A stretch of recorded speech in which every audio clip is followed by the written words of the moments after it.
Vote ডাকাতের কাছে দুই আমির সাহেব হেরে যাবেন কি, এবং দুই আমির সাহেব হেরে গেলেই হেরে যায় বাংলাদেশ। ভোট ডাকাতির চেষ্টাই যদি করা হয় তাহলে নীরব বিপ্লব কিভাবে ঘটবে? যত বড় ভালো দলই হন না কেন, যত ভালো প্রার্থী হন না কেন, যত শান্তশিষ্টই হন না কেন, ভোট ডাকাতি যদি হয় তাহলে আপনার পক্ষে তো মানুষ ডাকাতদের কারণে ভোট দিতে পারলো না। ভোট ডাকাতি ফিরাইতে চাইলে জামায়াত ইসলামী ও ইসলামী আন্দোলন দুই দলের সম্পর্ককে সীসা ঢালা প্রাচীরের মতো আরও মজবুত করতে হবে। আসসালামু আলাইকুম ওয়া রাহমাতুল্লাহ।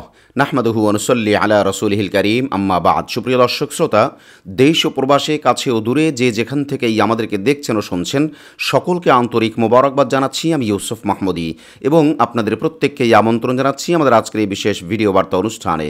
বন্ধুরা, আজ মূলত আমরা বাংলাদেশ জামায়াত ইসলামের আমির এবং ইসলামী আন্দোলন বাংলাদেশের আমির, এই দুই আমির সাহেবকে নিয়েই কথা বলবো ইনশাআল্লাহ। বন্ধুরা, আজকের অনুষ্ঠানের শিরোনাম হলো ভোট ডাকাতের কাছে দুই আমির সাহেব হেরে যাবেন কি, এবং দুই আমির সাহেব হেরে গেলেই হেরে যায় বাংলাদেশ। চলুন আমরা বিষয়টাকে বোঝার চেষ্টা করি। বন্ধুরা, আপনারা জেনে থাকবেন যে গত কিছুদিন আগেই বাংলাদেশ জামায়াত ইসলামের আমির ডক্টর শফিকুর রহমান হাফিজাহুল্লাহ তিনি পরিষ্কার করে বলেছেন যে এবার ভোটের ময়দানে নীরব বিপ্লব ঘটবে ইসলামের পক্ষে ইনশাআল্লাহ। এর কয়েকদিন পরে অর্থাৎ গতকালকে আমিরে জামাত পরিষ্কার করে বলেছেন যে ভোট ডাকাতির চেষ্টা হলে প্রতিহত করা হবে। এটা হলো আমিরে জামাতের রিসেন্টলি বক্তব্য। এরপরে যদি আমরা ইসলামী আন্দোলন বাংলাদেশের আমিরের দিকে তাকাই তাহলে দেখব তিনি পরিষ্কার করে বলেছেন যে বাংলাদেশের জনগণ আওয়ামী লীগের শাসন দেখেছে, জাতীয় পার্টির শাসন দেখেছে, বিএনপির শাসন দেখেছে, এবার বাংলাদেশের জনগণ ইসলামের শাসন দেখবে ইনশাআল্লাহ। এ কথাও সোশ্যাল মিডিয়াতে ফলো করে আসছে। এবার এই দুই আমির সাহেবের গুরুত্বপূর্ণ বক্তব্য নিয়ে আখলাক টিভি যা মনে করে সেটা জাতির সামনে তুলে ধরা হচ্ছে। প্রথমেই প্রশ্ন উত্থাপন করা হবে, পরবর্তীতে সমাধানের দিকে যাওয়া হবে একদম অল্প সময়ের মধ্যে। আশা করি সবাই বিষয়টাকে বোঝার চেষ্টা করবেন ইনশাআল্লাহ। বন্ধুরা, প্রশ্ন হলো ভোটের ময়দানে নীরব বিপ্লব হবে কিভাবে? যদি ডাকাতির চেষ্টা হয়, অর্থাৎ ভোট ডাকাতির চেষ্টাই যদি করা হয় তাহলে নীরব বিপ্লব কিভাবে ঘটবে? দেখুন, আপনি আমরা সবাই এই কথাটা জানি যে একটা বাড়ির মধ্যে 50 জন মানুষ থাকলেও হাতে গোনা 5-7 জন 10 জন ডাকাত যদি চলে আসে তাহলে এই 50 জন মানুষকে মেরে ধরে বিভিন্নভাবে নাজেহাল করে, এমনকি কাউকে তো দুনিয়া থেকে বিদায় করে দেওয়া হয়। এইভাবে করে প্রভাব খাটিয়ে 50 জন মানুষকে জিম্মি করে 5-7-10 জন মানুষে অর্থাৎ 5-7-10 জন ডাকাতেরা সব মাল লুট করে নিয়ে চলে যায়। অতএব ভোট ডাকাতির চেষ্টা হলে সেইটা যদি প্রকৃতপক্ষে প্রতিহত করা না হয় তাহলে অল্প কয়েকজন ডাকাত মিলেই তো সারা বাংলাদেশের ভোট কেন্দ্রকে তাদের কবজায় নিয়ে তারা ভোট ডাকাতি করে তারা তো সব ভোট লুট করে নেবে। এটা কি অসম্ভব কোনো ব্যাপার? বাংলাদেশে কি এরকম ঘটনা পূর্বে ঘটেনি? বাংলাদেশে কি দিনের ভোট রাতে হয়নি? এসব তো আমাদের ইতিহাস জানা। এখন এই দুই আমির সাহেবের বক্তব্যের যে সারাংশ সেটাকে যদি আমরা ডিপলি বোঝার চেষ্টা করি তাহলে ফলাফল দাঁড়াবে এটা যে ভোট ডাকাতি যদি করতেই পারে বা ভোট ডাকাতেরা যদি সফল হয় বা সাকসেসফুল হয় তাহলে আমিরে জামাত যে বললেন যে ভোটের নীরব বিপ্লব ঘটবে ইসলামের পক্ষে, সেটাও সম্ভব হবে না। আর পীর সাহেব চরমোনাই যেটা বললেন যে এতদিন পর্যন্ত মানুষ আওয়ামী লীগের শাসন দেখেছে, জাতীয় পার্টির শাসন দেখেছে, বিএনপির শাসন দেখেছে, এখন মানুষ ইসলামের পক্ষের শাসন দেখবে, সেটাও সম্ভব হবে না। তিক্ত হলো কথাগুলো কিন্তু সত্য এবং কথাগুলো কিন্তু ইসলামপন্থীদের জয়ের চাবিকাঠি বলা চলে। তবে এখানে নিরাশ হলে চলবে না।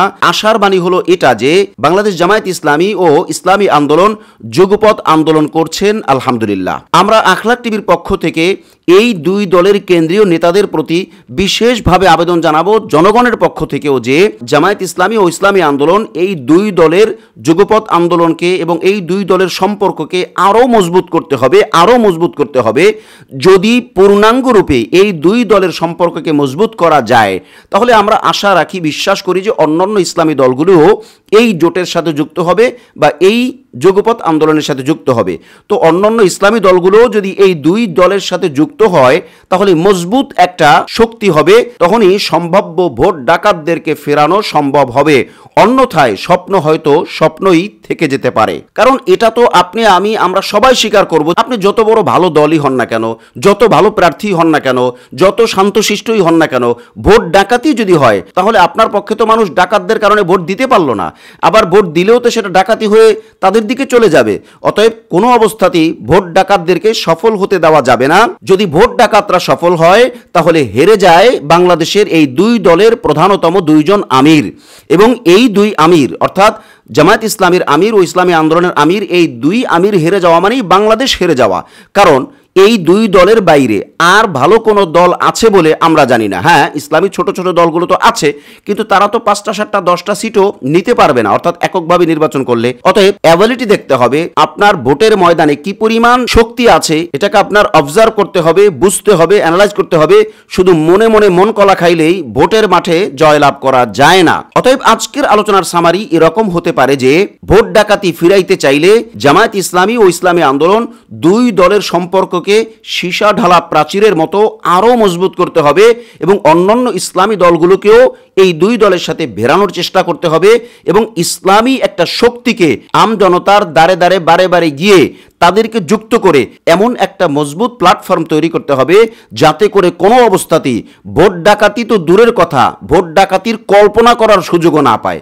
কারণ ডাকাত তো আগে অবজার্ভ করবে যে এইখানে ডাকাতি করে পারবো কিনা, সফল হব কিনা, নাকি উল্টা আরো মাইর খেয়ে আওয়ান লাগবে, এটাও তো তারা দেখে।